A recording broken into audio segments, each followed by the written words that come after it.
Begini ya, ini kan abahnya Kiai Mas Buhin juga namanya Fakih, gurunya juga Kiai Abdul Fakih.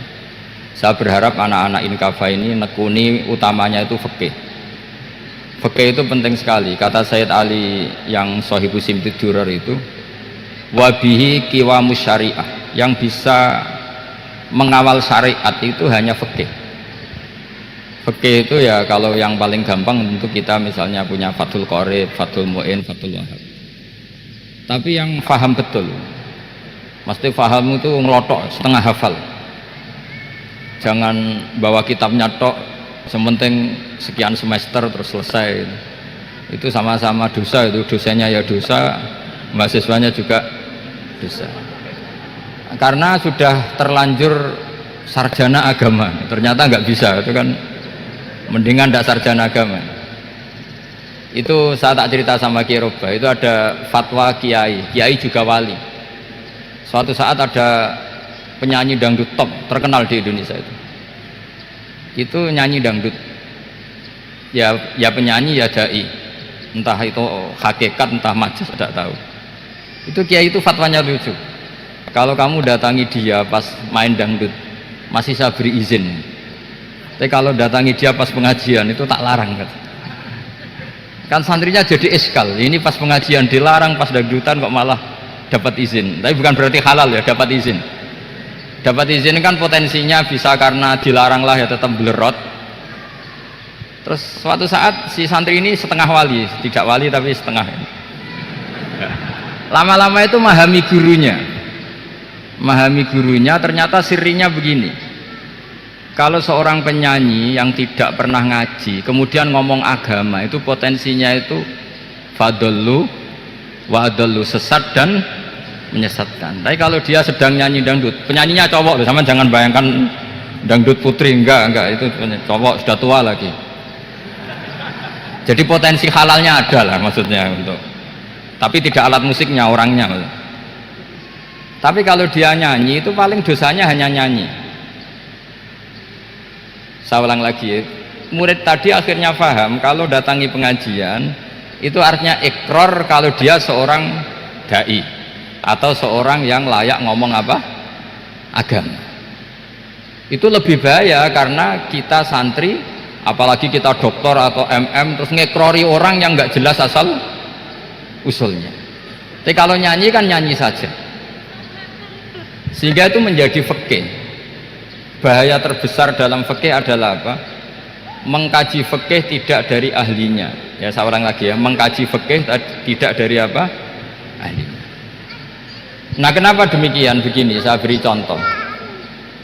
Ilmu fikih itu tentu pertama dari Rasulullah SAW, kemudian bersanad sampai kita, atau kita sampai Rasulullah. Itu ngalami sekian ijtihad yang tidak mudah. Saya beri sekian contoh. Dulu Imam Syafi'i itu sukanya sama guru yang miskin ya, karena rata-rata santri juga miskin, jadi mesti ngidolakan guru yang miskin, karena sesama miskinnya harus berkoalisi. Tapi akhirnya gurunya Imam Syafi'i itu miskin sekali, namanya Muslim bin Khalid Az-Zanji itu miskin, Sufyan As-Sauri miskin, Sufyan bin Uyainah miskin. Setelah ngaji di Medina itu Imam Malik itu kaya, pas itu Imam Malik sudah kaya. Setiap ketemu Imam Syafi'i dikasih uang. Sampai ketika Imam Malik itu bilang, kamu sudah alim, ilmu saya sudah habis, kamu ngaji sama yang lain. Sama siapa? Kata Imam Malik, orang yang sealim saya sudah meninggal, namanya Abu Hanifah, tapi dia punya murid namanya Muhammad bin Hasan Asy-Syaibani, kamu ke sana. Terus Imam Malik datang ke Baqi. Dulu Baqi itu pasar rental ya Grab lah kita sekarang itu. Mengumumkan siapa kafilah yang mau ke Irak. Kita ya Imam Malik, dibayari sama Imam Malik, ini yang antar ke Irak, ke Muhammad bin Hasan Asy-Syaibani. Imam Malik mulai ngeper, guru saya yang miskin tidak pernah nyangoni, guru-guru saya yang kaya sering nyangoni. Mulai memasalahkan dia miskin gitu, kira-kira seperti itu, mulai masalah gitu. Setelah datang ke Irak di Muhammad bin Hasan Asy-Syaibani itu si Muhammad bin Hasan Asy-Syaibani itu kalau ngitung uang itu di meja tamu.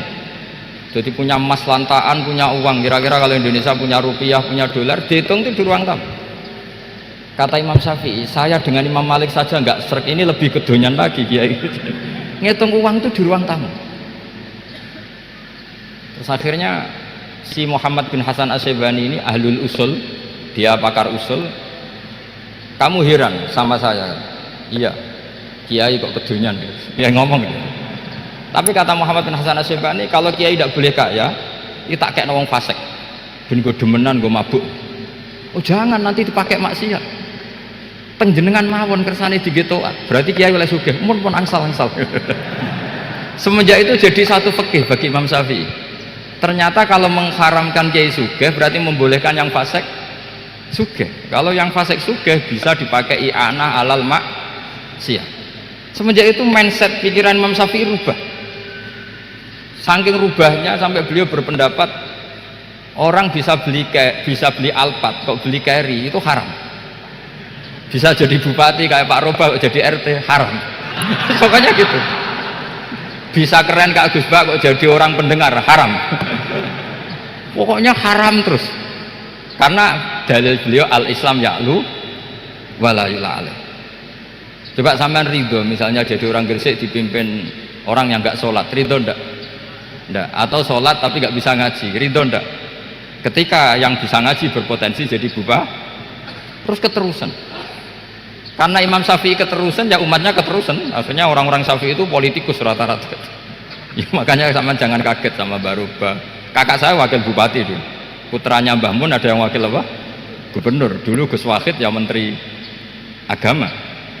Itu asal usul dari perubahan fikih, mindset, cara berpikir Imam siapa? Syafi'i.